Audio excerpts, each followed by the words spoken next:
Yeah. So New Year's resolutions 2026. So go to the gym every day. Nope. Failed. Eat well. Nope. Failed. Don't look at my phone all the time. Nope. Failed.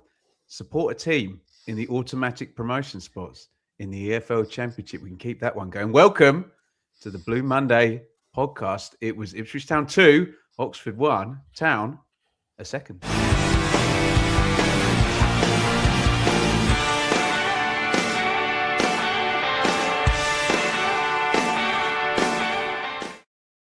Well, Dave, we talked about the overtake, didn't we, in the last show a couple of days ago?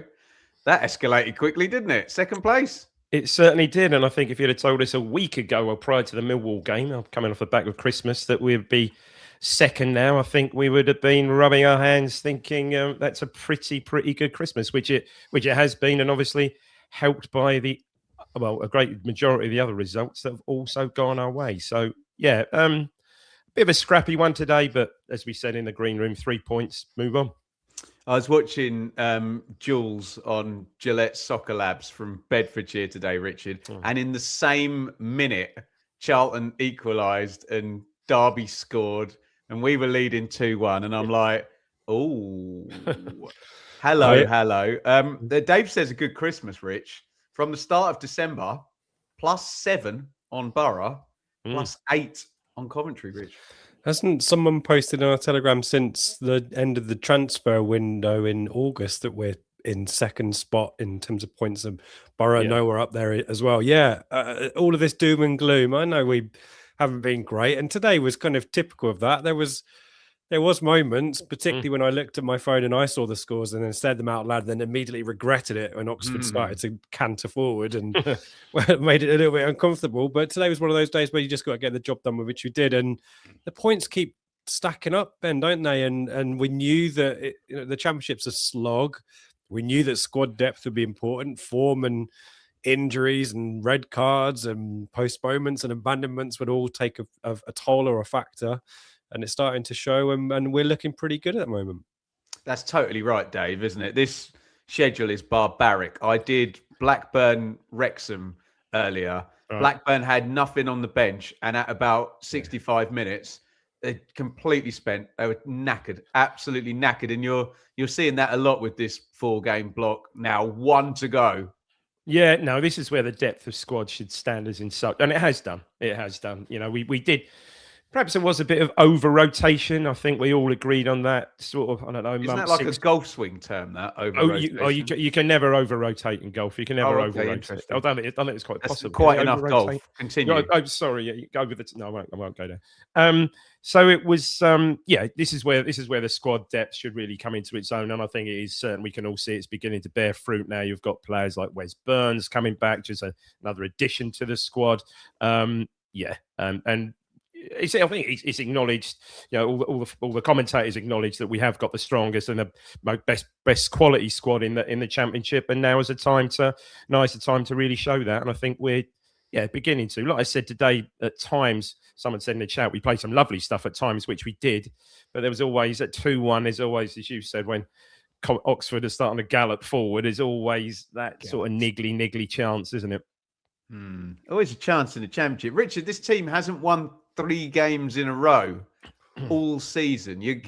I'm sure no one's ever been promoted automatically and not won 3 in a row during the season. I stand to be proved wrong if someone can be bothered to look up 25 years of Championship or even further second tier coverage. But chance to, now you're in second, you really need to start having the odd 3 in a row. I mean, back-to-back wins are great, but chance to kind of stamp our authority on the promotion race now, Rich? Yeah, definitely. And the other aspect, we just talked about squad depth. Look at Portsmouth by me. I've got in my notes the list of injuries that they are carrying at the moment. We mentioned them in the reaction to Coventry, didn't we? That situation's got worse for them. I know they're really good at gnarly home. Result to talk about today. Not as well, a great Rich. result, and that doesn't bode well for us because they're not going to want to get beat again. But as you say, Ben, we've now got some momentum. 2 wins in a row, unbeaten in 4 or 5 now, I think 2. And so you've got to go there and fancy your chances. Not that we've got a great record at Fratton Park over the years, but yeah, you've got the fixture list is quite kind to us at the moment. A lot of them are away, but once we get this weekend out of the way, I think we're at home quite a lot. A few Tuesday games, including one towards the end of the month where a certain former skipper may be in attendance.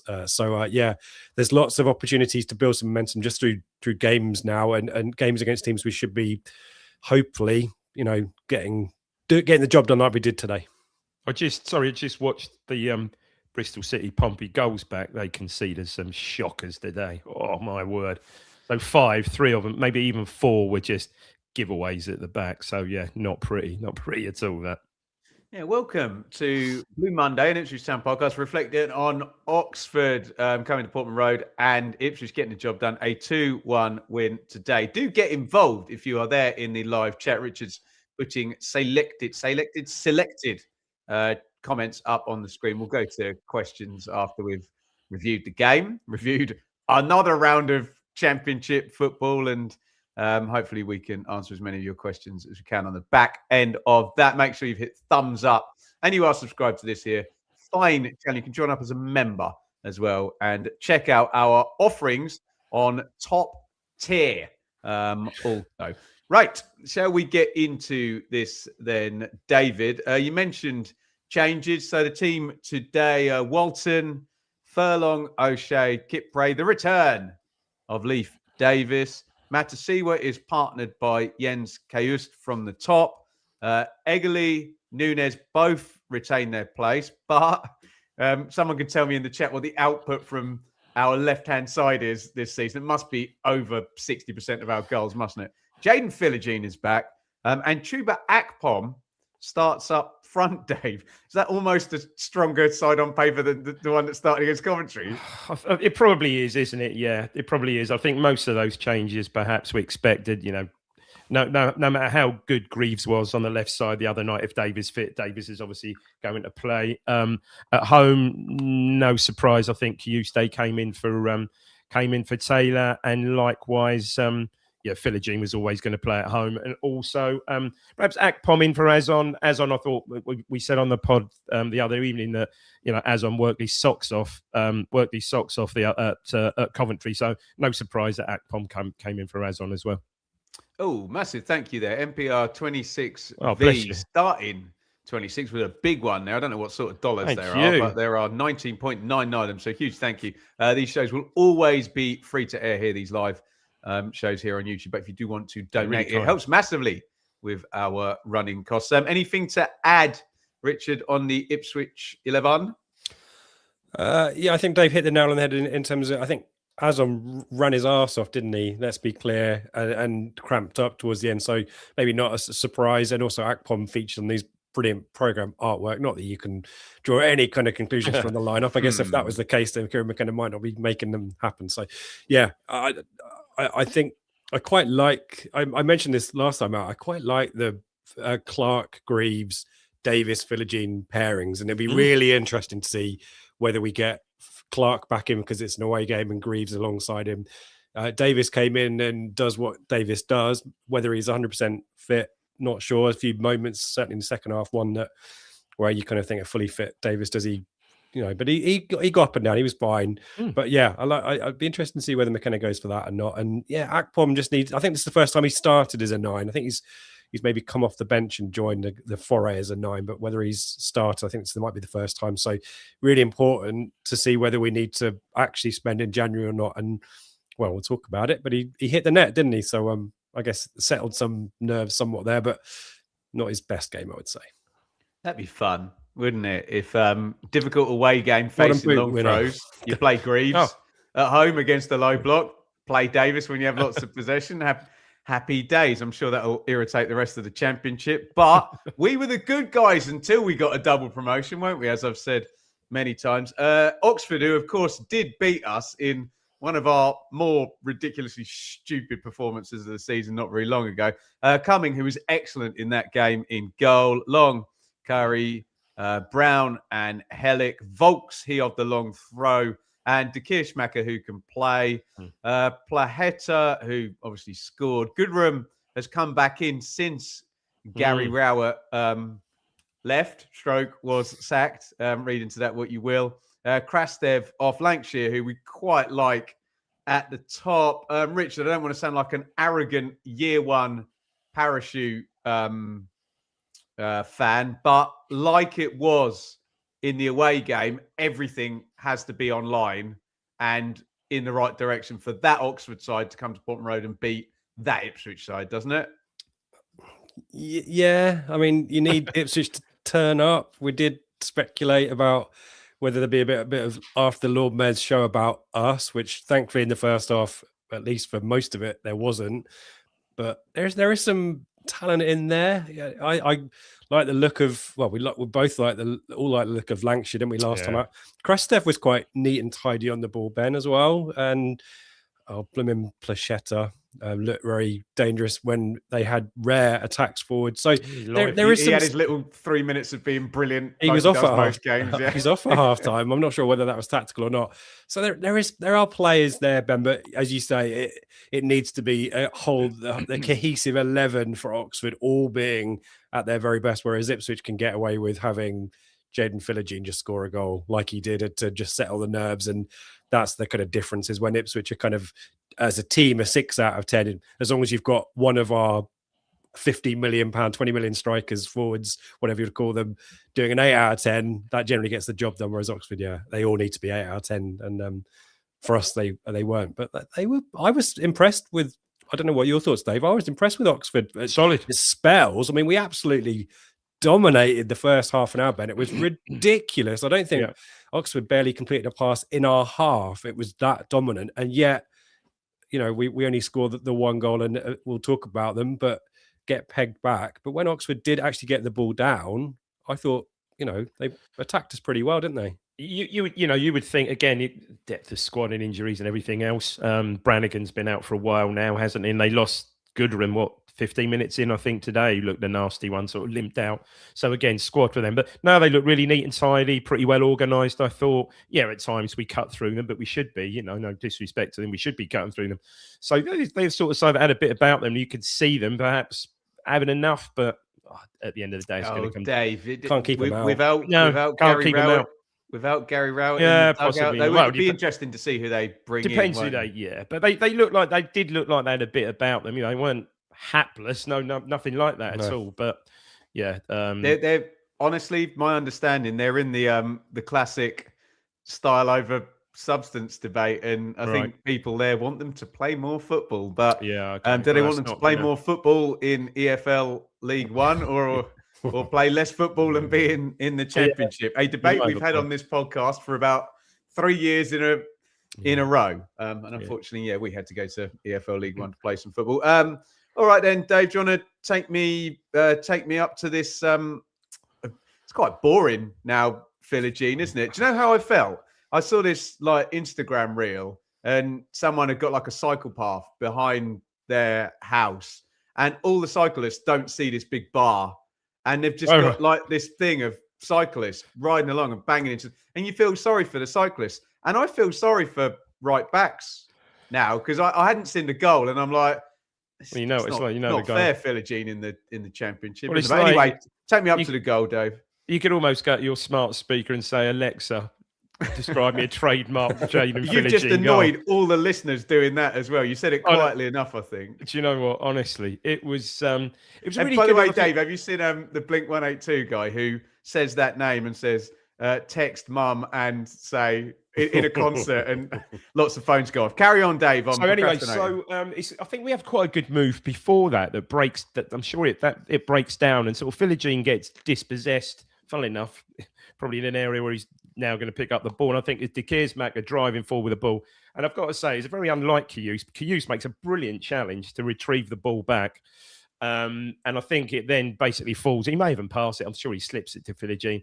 And once he's in, you're right, you almost feel sorry for the fullback. And the fullback knows what he's going to do, but it's long, the fullback, isn't he? So he's at that angle, 15 yards out at that angle, drops his shoulder one way, drops his shoulder the other, makes not even half a yard, makes enough room to curl the right foot shot, and it's in the side net in far corner, right corner. It's as you said, just trademark JADEN Filigene. I looked at the guy behind me and he's just shrugged and said, well, did we expect anything else, really? It's just ridiculous, really. And I think, Rich, he's quite close in, and the defensive line's so deep. It's a very modern goal, isn't it? It's a goal we didn't see much of years ago because wingers were a bit further out supplying strikers. But yeah, textbook, wasn't it, Rich? I think they haven't reset either, Oxford, because I think it's Krastev who might get caught out from Kayusta, who it's, as you say, it's great that he's just stuck a boot in there, and I just don't think Oxford had got out, Ben, from defending the previous phase. And and Filigene not only beats Long, I think once with a drop of with a kind of a step over, then it's a drop of the shoulder. He does him twice.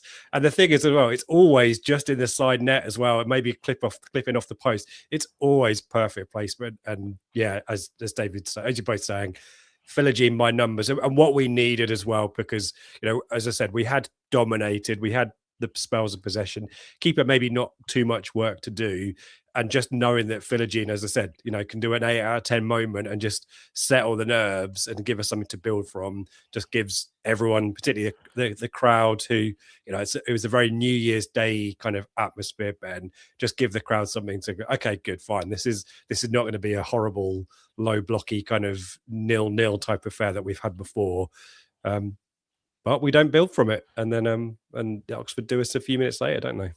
On Filigene, Dave, that is nine for the season. We're over the halfway mark, so he'd have to have a big second half of the season. But he's shown, obviously, in the Sheffield United game, he's capable of smashing 3 in one game. But if he gets 15 and he's only got 6 off that now, that's excellent. If there's another few players into double figures, Dave, isn't it? If he's still here. Don't. Moving on. Say more, David. No, stop it. He's been absolutely superb. And you should say for a wide player, 9 goals to date. And realistically, it'd be quite a drop off if he doesn't finish the season with 15 or even more. So as a wide player, I mean, what an absolute fantastic return. And he's been great. He struggled obviously last season, I think, with injuries, and I think we all thought he looked a little bit lightweight for the Prem, I think. But this season's been superb. If only he can do it away. They're all Why can't he do it away? He loves his home comforts, obviously, but just a lovely finish. And like I said, it's almost just a surprise when he misses from there, really, isn't it? Just too close to the keeper. Oh, he's put it wide. What? Incredible. Yeah. So, Rich, he got 12 goals and 6 assists for Hull in 23-24. Where did they finish? They were just outside the playoffs. Yeah, in a side that actually got 70 points, actually, that Hull side. So it's almost tracking perfectly for what you'd expect from a side that's challenging for automatics, not promotion. David's obviously referring to the potential of wingers, Brennan Johnson, Antoine Semenyo moving in the Premier League. In the words of the $1 million man, Ted DiBiase, everyone's got a price, Richard, haven't they? They do, but I would hope that our owners will be looking for a chunky profit. Yeah. And therefore that price is going to be quite dear. And Bournemouth are going to get a big chunk of change, aren't they, from Man City for Semenyo anyway? So it's not like it's money that they're particularly going to be upset about. But I would say that it definitely has to start with a 3, the number, whatever it is anyway. So give me some January tax on top of that. I thought you were going to say a 4 then, weren't you? Up around Hutchinson's fee, surely. Then you can, Mike in the chat has said 40 million. You can start adding things on. England, youth under 21 kind of tax, 9 goals at home kind of tax. 23 years old. 23. Okay, so X 21, fine. But I would say that it's going to take a big old fee, and that's the great position of being the bad guys now, Ben, is we have a little bit of bargaining power, don't we? And what's the worst case scenario? Well, JADEN Filigene is still playing for us for the next half of the season and gets his move in the summer instead, or we get promoted and he's promoted with us. That's the dream ticket, isn't it? So no, it's nice problems to have, but I don't enjoy this kind of January chat. And obviously Maresca's went at lunchtime, so that everyone's now doing the jiggery pokery. That is it Rossinia? If it's not, is it Iriola from Bournemouth? And then does McKenna and Filigene going to put. Oh God, just no, too much. No, just let's have nice things for once. Glasner, yeah. Oh, dearie me. Well, let's continue on to the second goal, because Oxford are going to have one shot on target in this entire game, and it is going to go in the net. But fair dues, pretty clever assist for this one as they break away. Your thoughts as Will Lancashire equalises against the run of play, Richard? Yeah, and there was a early warning just prior to that, where we hadn't really defended them. They got in pretty easy. I think it was a corner that came from that was headed over. But yeah, I think Eustace, we praised him for the first goal. He gets caught out in midfield, trying to run forward, and to be fair, he done his 180 pirouette about a million times by that point, David. And I was losing count of the stat of how many times every time they work though. But this, I don't know if it was the case in this situation. And the further issue with this was Davis was ahead of him, wasn't he? Yeah, this is the situation where we're all a little bit caught up the field, and also if you watch it back, and I remember at the time, there's three players who interchange like perfectly. Like someone's done a flick through their legs, and someone's done a little spin. And Lancashire, to his credit, stays really cool, cuts it really good goal. Walton, and celebrates in front of the North Stand. And suddenly you're thinking, how the bloody hell have we let a goal in from just utter? We talked about how dominant we were away at Coventry in the circumstances. It wasn't total dominance, but Oxford had barely got into our half, as I said earlier, and then had two moments in 5 minutes, and it's all square. And you kind of think, for all of this territory, for all of the kind of, I guess you could label the normal criticism that we don't test their keeper that much. I think Filigene had a shot, and I think there's a moment for Keyster coming up anyway before we score the second goal. But a lot of territory, but not much to show for it. And then you get caught out, sucker punch like that, and it was a really well taken goal, but really frustrating at the same time. Do you think? I think looking back at that goal, I think Krestev's probably trying to manoeuvre that to himself. To be fair, to try and win a penalty, maybe. Dave. Yeah, the little drag back. I think so, which totally takes out Kipra. It's a clever bit of skill. Yeah. But it falls. But you say what I liked about Lancashire there is really cool, wasn't it? Absolutely ice cold, and really takes it on any stride, finishes it, and 1-1. And like you scratch your head thinking, how the bloody hell is this happening? Can I play devil's advocate, Dave? We conceded these goals against Oxford, and if we're going to concede, I'd rather we were getting picked off whilst attacking on the counter, and we concede an absolutely daft goal playing out from the back. Good point. Is that not a cost of doing business with the way we want to play? I know. Yeah. I think very much so. And like I said, Davis was ahead of Kayuste when he loses a ball. So yeah, very much so. But Plachette was good as well. He was really direct again for that goal, wasn't he? Really direct. Really similar to the kind of second one. Kind of was the worst way you want it to fall to. Yeah. Craig Short would have said, if that ball turns over in midfield, I want it forward within 2 touches. I want everybody sprinting, because you're not going to get many chances. And that does work against highly attacking teams. Fortunately, Dave, because I'm sure it would have been a bit of a grumpy half-time whistle, we are going to get pretty quickly back in front. Yeah, we should mention a ball from Nunes before that. Bloody love Nunes, don't you, Dave? Oh, goodness Every week. Just on it was reminiscent of was it Chaplin to Broadhead against Charlton, the 6-0 game? Was that the game? Dink. Or the dink, we lift it. The scoop. I'm calling that a scoop. Yeah. Oh yeah, this is it's the same. He does really well here, because he sort of gets crowded out on the edge of the box. Yeah, he sort of wins the ball back. Well, doesn't even lose it. Speaking to your mic, please, darling. Sorry, mate. So he's trying to do. There he is. Trying to do the move. So he manoeuvres the ball back and just lifts it over the defenders. And I think Kayuste is the furthest forward, runs onto it, and he tries to be a bit cute. He probably could take a touch there and have a go, but he tries that with a hell of a goal. If he lifts it in the far corner, that's a brilliant goal. Lead it in, Dave. Yeah, but he just doesn't really make contact. But you got to go for the karate finish there, Dave. The Ollie Rathbone trick from Blackburn Stadium. I missed that goal. Yeah, that's supposed to be good. I haven't seen that goal yet, but great bit of skill. But then literally in 2 or 3 minutes, it's a lovely goal too, and again a lovely, brilliant touch from Nunes. Egley, who again didn't have the best of games, but in fairness to him, a lot of the balls he received from Furlong, a lot of the balls he received tight to the touchline, there were defenders doubling up on him, and he really had no option but to go inside. But this was really good. He gets the ball under, little ball inside to Nunes, ridiculous little touch from Nunes. Furlong, really great, bombing along, bombs it. And a bit of a deflection FC here, Ben. The cutback isn't brilliant. We can't do that segment every week, or well, can we? No, we can't. The cutback isn't brilliant, but I think it deflects off Helic. I think it is. He gets a touch on it, and might not be Helic. Maybe Helic's who Akpom just about beats to the ball. But good anticipation and movement from Akpom, and he's there first, and smart finish, turns it in from 6 yards. So yeah, much needed before half time, because as you quite rightly said, it could have got a bit fidgety. I think it would have got a bit fidgety at half time. Definitely.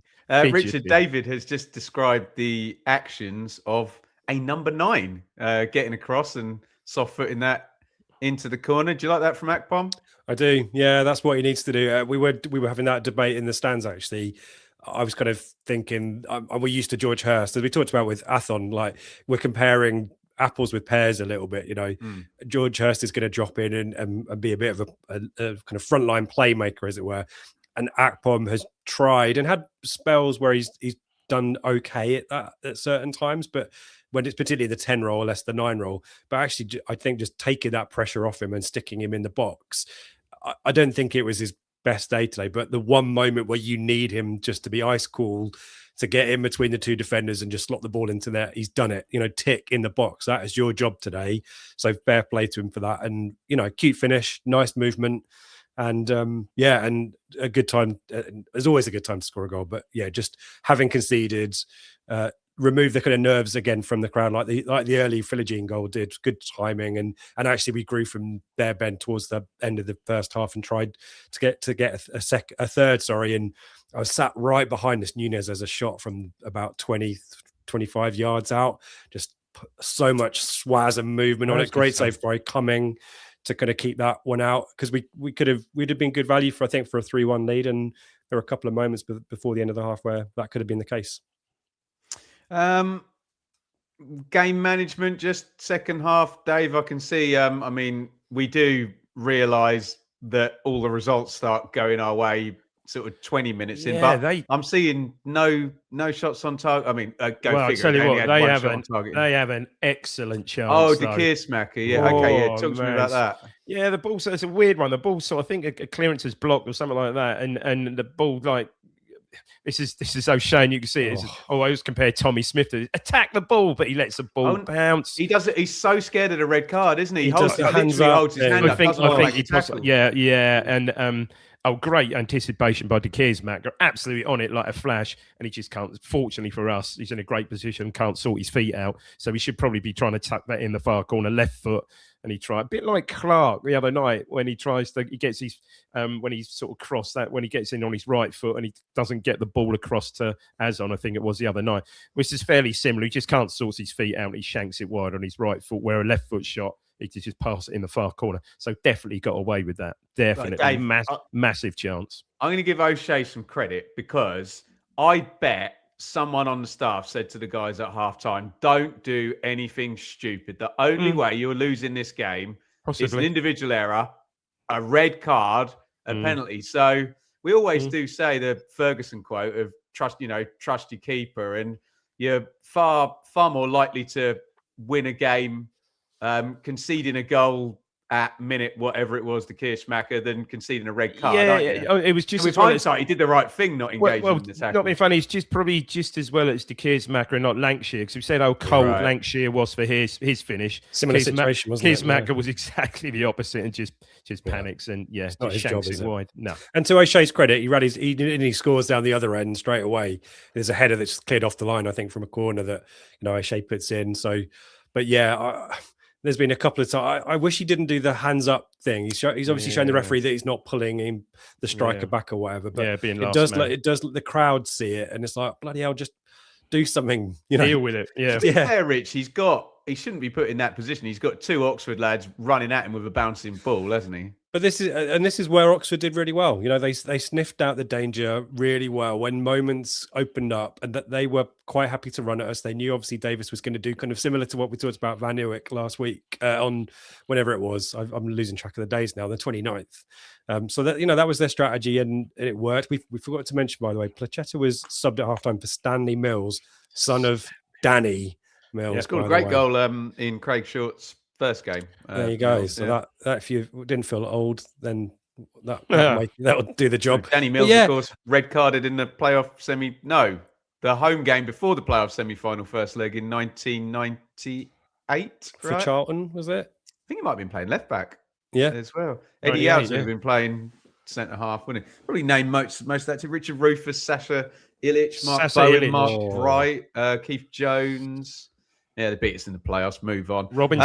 Robinson wide. Yeah. right? Yeah. John Really, Robinson, with Kirbishley, really good team. Mm. Dave, talk to me then for this last bit about the tension between controlling the game, not giving away chances, and getting the 2-goal advantage. I think we where was it largely, weighing up? I think we largely controlled it, but always at 2-1, there's always that issue, isn't it, when they sort of break forward and stuff. But there wasn't really anything. Nunes had that looked a really good save, Rich, was it? Yeah, Or was it from the free kick. That was a hell of a save, really. I know he's done that. That's where he expects it to go. Brilliant free kick. Looked like it's right in the top bins, that one. Mm-hmm. But coming got across and made a really, really good save. And there was one or two sort of balls across the box and stuff like that. I think it was one point Nunes perhaps could have had a shot, and again, not being greedy, tries to pick someone out. So one or two of those. But other than that, had a couple of forays forward, had a corner right at the last knock-ins, and they must have been gutted it. I think it's De Keersmaker who takes it, and it's a shocker. It doesn't beat. I think it's Furlong on the near post.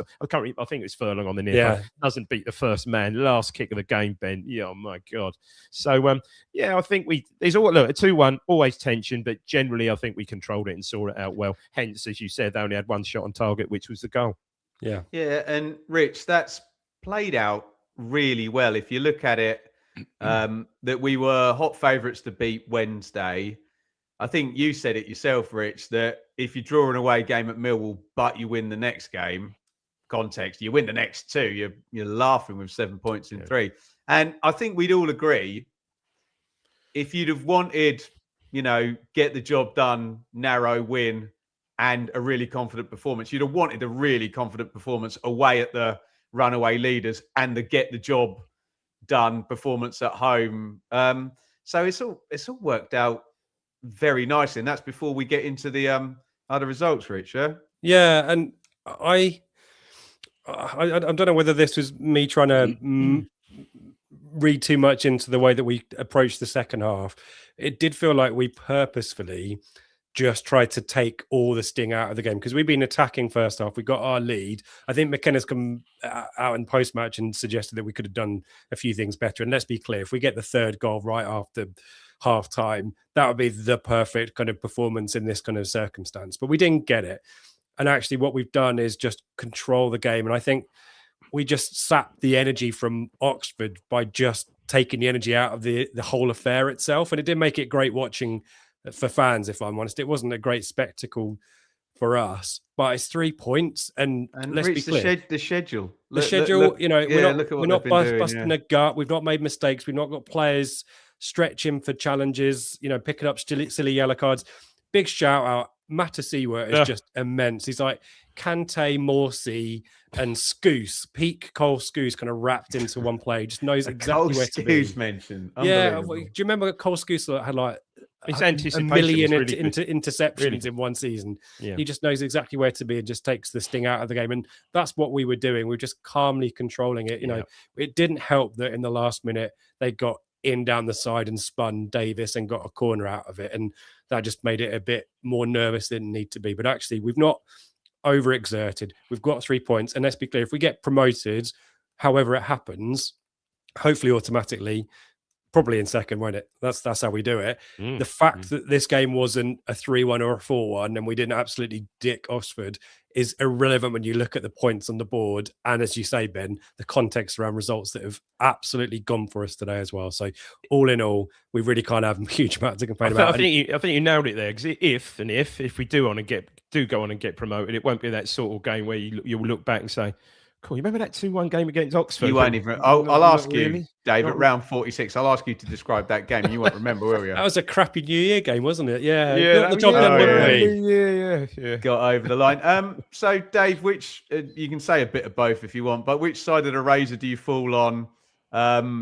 If what Richard says is correct, and McKenna now has it in his armoury to just go and control a game. Whereas in 23-24, it was just like fifth gear, full throttle all the way, 3-2, 4-2, etc. We never.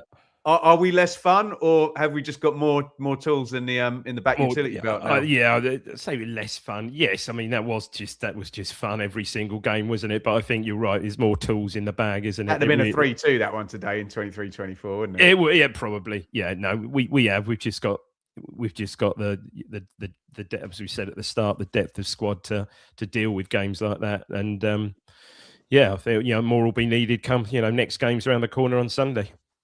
Lovely stuff. Ipswich 2, Oxford 1. Here is a word from our show partners at Atwell's. Blue Monday is brought to you in partnership with Atwell Solicitors, your ideal legal partner for property and business law. Whether you're buying a home, starting a business, or just need legal guidance, our dedicated team has got you covered. Trust our award-winning customer service team to handle your legal matters with care and expertise.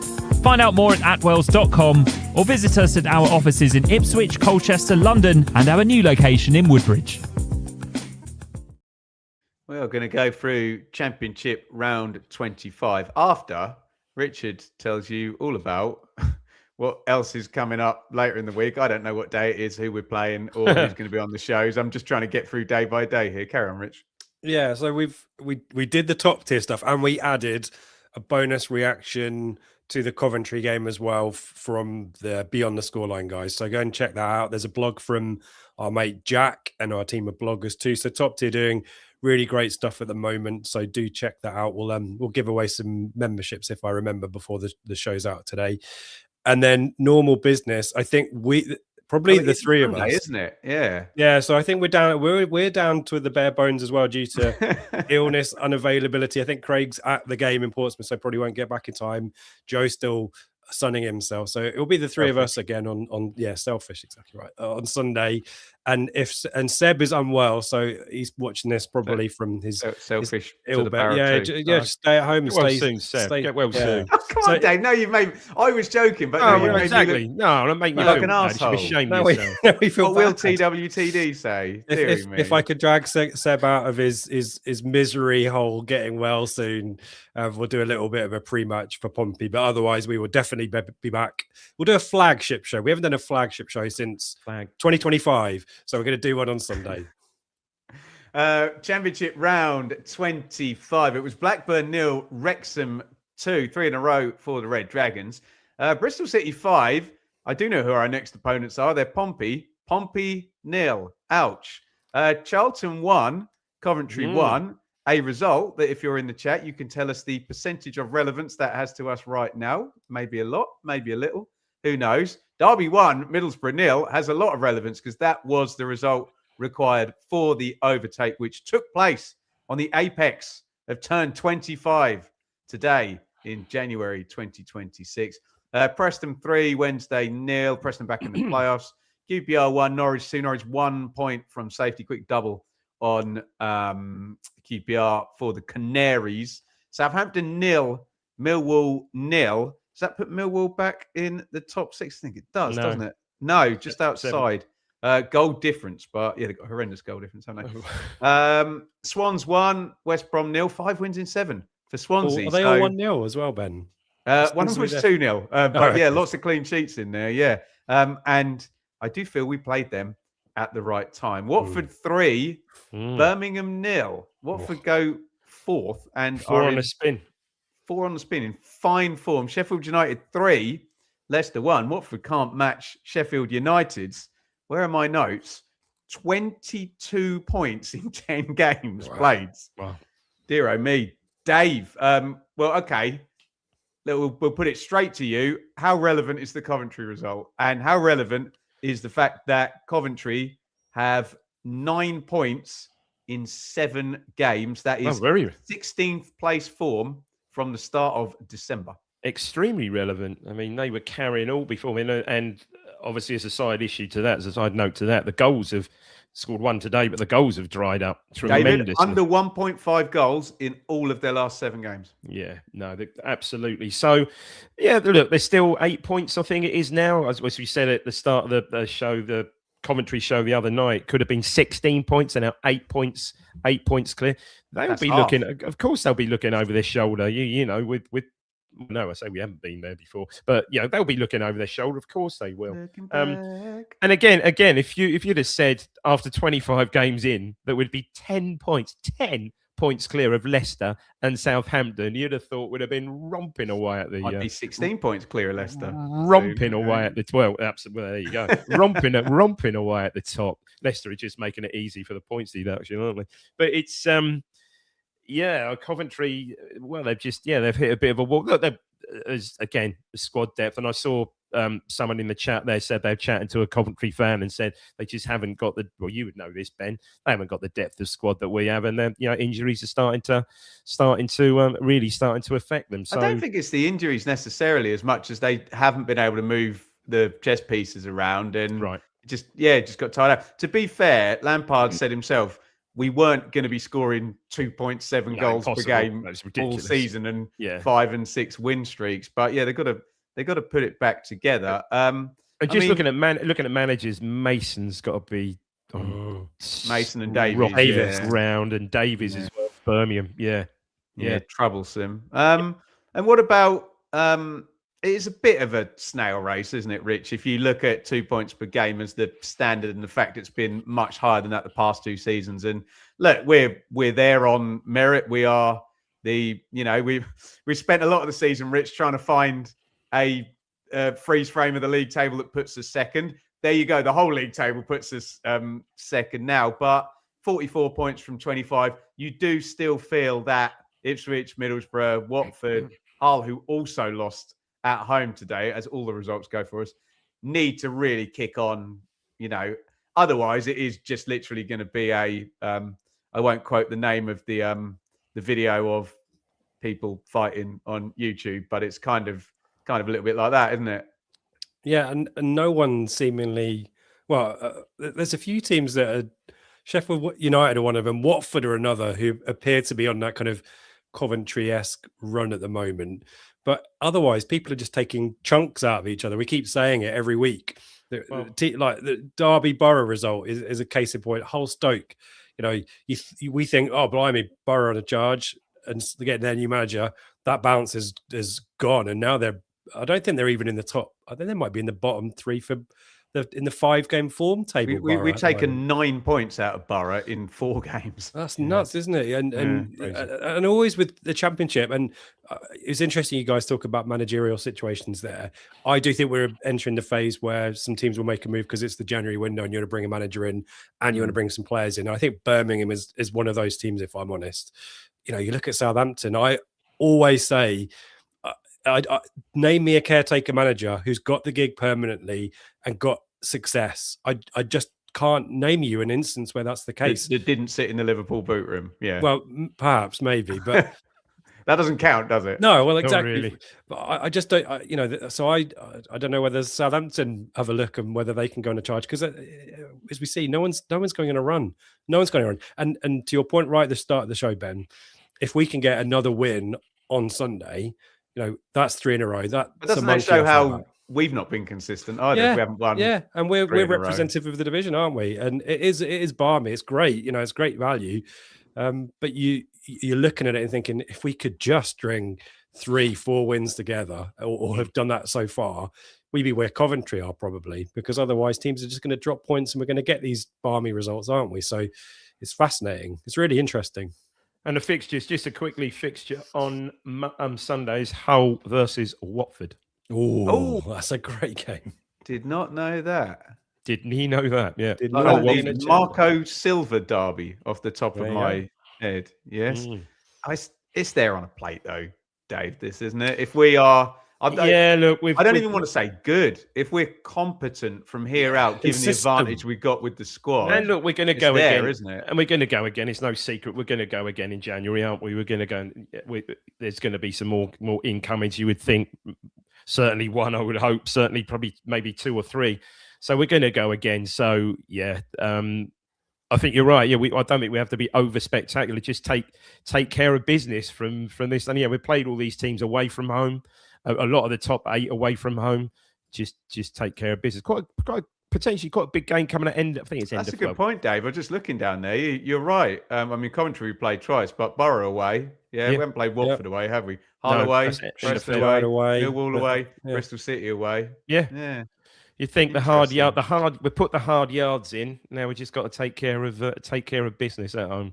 Take care of business. We want to take care of business and answer some questions before we talk about Pompey away on Sunday the 4th. So let us know if you have any questions, and Dave and Rich will do their damnedest to answer them. Have we got anything starting going, Rich? Yes, we do. What am I going to go with? Rich, do you see Burns starting ahead of Egley now he is fit again? I mean, he'll get the shirt in the FA Cup, won't he? Would that be Burns' first start, or do you think he'll still be off the bench for like 10 games or something? I think he might start, but as much as we were lauding Burns for scoring the goal against Coventry, his second half cameo was not great today, and we need to be super patient. It's brilliant narrative, great story that he's back. Is he not going to score the decisive goal every week? Do you know what? He's not going to nip in. There was one moment where yeah, I know. I'm sorry to be the party pooper. I don't know whether maybe I'm being overly harsh. I didn't think he had added a huge amount to us, and I think the trouble was Oxford were kind of just getting in behind us a little bit, and that meant him having to run back and chase back. And I just didn't feel like, I don't want to put that on him. I think it is 10-minute cameos, and we build that fitness. But FA Cup seems a logical place to start, but I would be shocked. I think a lot of people down on Egley. We need to remember, A, his age, B, that he's coming from a completely different league, different country as a youngster. Blimey, is he 18, 17, 18 or whatever he is? Like, I was useless at 18 doing anything, let alone being a professional footballer in one of the toughest divisions in the world. So look, we need to give Egley a bit of a break and some credit for what he's contributed at such an early point in his Ipswich Town career. Burns is great. I think Burns is a great mentor for McAteer, by the way. I think McAteer probably starts, if I'm honest. We need to get... There's a question I think about McAteer.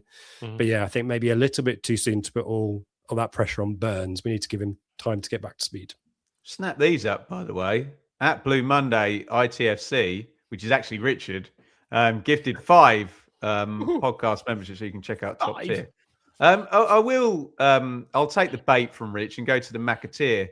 It's a great question from Charlie. Will McAteer make us a Town player? And Dave, I would like to bring up Mr. Jermaine Wright, who was actually better in the Premier League than he was in the Championship. So it's not out of the question that McAteer can make it as a Town player, is it? No, not at all. We said it again. We said it the other night. I'm a bit surprised he didn't get the nod today ahead of Burns, to be fair. But obviously Burns on the bench. I'm a little bit surprised McAteer didn't get the nod. But look, he needs something to go for him. It's just a confidence. I'm sure with the boy at the moment, it's just a confidence thing at the moment. Look, he hasn't shown much at all yet. I think we'd all agree with that. But he needs a goal, an assist, something like that. And I'm sure he'll be, up and running. Perhaps he'll get it against Blackpool, and that will give him the push. That will give him the much needed push to press on. But look, there's a player in there somewhere. We just haven't seen it yet. I think we had this conversation the other day, Rich. Should Mattersewa get a booking next game? I mean, let's not talk about people deliberately getting themselves booked. But what is the situation with the suspension? How many games will it be? Where are we on the threat level? Oh, that's a good question. It's 2 games if it happens. I mean, to address the question, Mattersewa has managed this situation really well. Like, as I said, like Morsey-esque management of this yellow card situation for the last 5 games, I think it is. So fair play to Mattersewa. Whoever is given Morsey advice previously and coached him on that has coached Mattersewa too. So I don't think he needs to necessarily tread that tightrope. I don't think the suspension counts for the FA Cup, if I'm right. I think suspensions are competition specific, so you can't get one of them out of the way for Blackpool. I just think don't get yellow carded is the easiest way. I'm trying to remember. I think it might be February. If I Google it, maybe the amnesty. I'm some time. Yeah, I think amnesty might be end of Jan, start of Feb. But it would be 2 games whenever it is. I think as well, we're playing without Hurst in the 9 at the moment. You do just have to deal without having your players at times, don't you? So yeah. Norman, do we need to invest more in our recruitment team, Dave? Surely Sunderland demonstrates we're still behind the curve. I do want to say about Sunderland that on the one hand, he is right to raise them as an example, but on the other hand, they are an outlier, aren't they? Nobody's done quite what Sunderland have done, have they? But it's not to say that you shouldn't aspire to do just that. I mean, if they maintain what they're doing, maintain what they're doing at the moment. If they stay up, arguably pound for pound, Granit Xhaka might be the best signing of the whole last summer. He's been absolutely incredible, and they have bought big, athletic players, and which we all saw last season, which is exactly what we lacked. So they've got that from that point of view. Look at what's working for Leeds now. I was going to say Leeds. It's somewhat different, though, isn't it? 2 big lads up top, and we Calvert never thought we'd see Farker. I don't know, how did that finish tonight? Direct. Did it finish 0-0? They did finish 0-0. Yeah, I mean they've just struck gold with Calvert-Lewin. He's just back to what he was. He's an absolute unit up front, is it? And that is, I'm sorry, that's just what you need. We just got done last season, as we've said many a time. The physicality, just sheer physicality outdid us in many of the games, and technical ability as well. But a lot of the games, just sheer physicality did for us last season. Dave, you've just made a really good point. And remember, we spoke about, I know Luton went down, but where they got Barkley, and you get a player who you shouldn't be able to get in your position. You mentioned Xhaka, Calvert-Lewin as well as an England striker, and the Calvin Phillips kind of should have been. It should have been. You need that player who's the one that you shouldn't be able to get, but you can, and the gamble. And I still say the biggest sliding doors moment for us last season was his sending off against Leicester. I honestly do. He was just getting up to speed when that happened, and then he sort of picked up an injury after that, and then it just all went wrong. Lovely. Where am I going? Richard, streaky, who I met at the live show. Lovely gentleman. Fresher players due to rotation, better gelled squad, or both? Is this, I assume, what's the reasoning for the move into the autos? Yeah, well, can I quote a David Diamond here? Streaky's put it in the question. There's a bit of both here, isn't there? I think confidence leads to players putting in 100% performances as opposed to 90 or 95% performances. And we can see that, when a player is dashing back and forwards, sometimes that's physical fitness and sometimes that's just aptitude, attitude, motivation, and wanting to do well for the team. And McKenna's been really open about this. And I think we have used it as a stick to criticize the team with that. When are we going to click? When are we going to gel? But it is panning out kind of as McKenna has told us, and I think it is go figure. And I know people want instant results and demand. The expectations been raised. We talked about that before. We spent big money. I get that, but I think to Streaky's question, I think we've been able to rotate. That's great. Not been popular.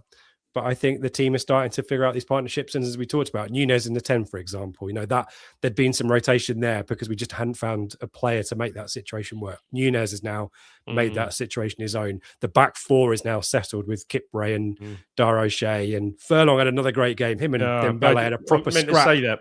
He's great again. Furlong was great again, wasn't he, today? And loves a scrap as well, which is great. And they're playing every game. What's interesting, Dave, to Richard's point about them playing every game, is this is clearly fixing the plane while it's up in the sky, isn't it? Because I've just got the appearances up. O'Shea has played all 25. Matasira has played 24 and Davis has played 23. So from ground zero at the start of the season, those were the guys. But then through into October, you then do get Kipre adding himself to that, Nunez popping himself in the 10. So I think there's just a bit of a lag on the statistics. And if we go another 6 weeks, you will see a lot of minutes clustered around 7 players, won't you? Well, I think that was most of the issue. Certainly, I think we had with the rotation. That I think we all said, the front 5, okay, fair enough, 1 or 2 changes here, rotation. But at times early season, the fullback was being rotated. The other centre half to O'Shea we said it, didn't we, was being rotated. And now it just speaks for itself. You've got such a settled back four now. They all look comfortable. All right, Davis got caught out today, but that was a typical Davis thing, wasn't it? Certainly the two centre backs look comfortable now, and it's just and again another shout for Walton again. Not that he had a lot to do today, but I was coming out of here, someone behind me, I'd someone say, "Oh well, obviously now Palmer's fit. I'll give Walton perhaps 1 or 2 more games, then Palmer will be back in." I sort of said, "You sure? You know, he's got hit a really bleak spell of form, I think, for that to happen now, or God forbid an injury." So it's just settled, and that just transposes itself right through the team, I think. Just a quick one, Ben, as well. Just adding to that, so I think it's Higgy in the chat said lack of injuries. I mean, we've had a few, Palmer being one. Obviously, we've had to deal with Burns, right, but that is true. You know, we need to pay credit to our, again, the rotation might be a factor in that as well, but also our strength and conditioning, and that's what Premier League resources, the investment in the training ground. That is part of being the bad guys as well, is being able to treat players much better and get them back to fitness. And we joke around the Nunes situation, Norwich fans saying, "Oh well, he's only going to play half the games or whatever." Look at him; he's playing he's starting every game, he's running all over the place. I'm not. I'll stop there. Yeah. But has anyone? I haven't heard anything. Sorry if I missed it, about the Hurst injury. Back, I think after the FA Cup, I think McKenna said. Okay. Missed that. I'll just chuck this in. Lots of people, and you don't have to say too much, David. Lots of people are asking about Sammy Smodics, and Eustie's obviously at Derby, who got a big tune out of him at Blackburn, and a lot of people are theorising about the cut your losses deal there. What's your take on? Well, again, Smodics watch. Interestingly, he wasn't on the bench again today. I think he's had this illness that's been in the camp, but it's not on the bench today.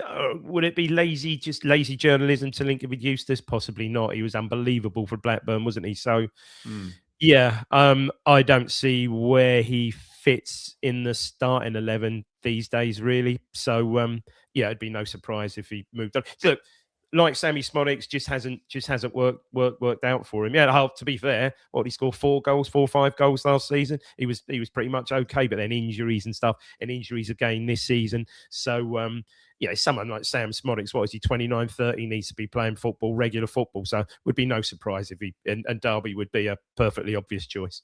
What did we pay for him? 7, was it, something like that? 7.5. I'll Google that as well. I didn't find the amnesty. He must have a couple of years left on contract, surely. Must have 2 years. You'd thought it was a 4-year deal. I guess. There you go. Right, let's talk about Pompey, who lost 5-0 today at Bristol City. However, away from home, 1, 2, 3, 4, 5, 6, 7, 8, 9, 0 wins in 10 games away from home. Whereas they have 3 wins in the last 5 at home, including I think they might have come from behind in a few of them, haven't they? Particularly the Blackburn game, and they weren't behind against Charlton, but it was a comedy last late minute equaliser, wasn't it? The late winner, I really want the 3 wins in a row, Dave. I really be great to nail down that second position, but it has been a good period. I don't think anyone wants to take a point here. Be great to go there, round this out, get to FA Cup with another win, wouldn't it? Yeah, it would, but we know what it's like. I mean, you have been there. It's they go, they get a goal. The crowd is quite close, quite tight. The crowd are up, the lively crowd. So we know what it can be like there. But on their current run of form, means on the back of that today, and Rich, I don't know, but Rich said perhaps even more injuries. Yeah, do you want me to list them very quickly? Go for it. Yeah. So from today's game, Mark Koznovsky and Marlon Pack and Hayden Matthews came off in the second half as well. Josh Murphy, Colby Bishop, Callum Lang, Josh Knight, Connor Ogilvie, Tommy Waddingham, Florian Bianchini. They're all out at the moment, and I think there may be a question mark whether Murphy can be back for Sunday. Chaplin play today or not? Not sure, but he won't be playing us anyway. Of course. Obviously, Dezel's been playing week in, week out for probably needs to. Probably even if he's last man standing in there, probably needs to be. So yeah, look, a good coming off the back of that result today, you would think they're going to be down no matter what. 23 games, Dazelle. Yeah, no, Wow. We've said this all along. He's the sort of player. Mousinho said, "Look, whatever you do, I rate you. I like you. You're a good footballer. Technically, I'll have a drink with you, David." Exactly, but that's the thing. I'm gonna play you. Whatever. That's exactly right. Best people haven't come. A bit like who was it who indulged? I read the book. It's superb. Oh, bit like Warnock did with what's his name, Tarab, when he said, whatever you do, I'm as playing detailed you in our wonderful absolutely interview right. Rich, So, you want 3 points from Fratton Park. Not a foregone conclusion, but I need that 3 wins in a row, Rich. Yeah, I agree. Yeah, we need to obviously be wary of the reaction to the 5-0, but they are a different beast at home, as you say, Ben. So in terms of what we've seen from the last 2 fixtures, and even we controlled the game against Millwall, didn't we, and just didn't create the chances. I think we go there, we try and get that early goal as we know that's so important. It might not count for much if Portsmouth have got a record of coming back, but we are now in the point. One for Greaves with the corners up that Fratton end, isn't it? I'm telling you, I Greaves and Clark down that left hand side. Yeah, I save Leaf for Blackpool. Yeah, it's a new year for us. It's 2026.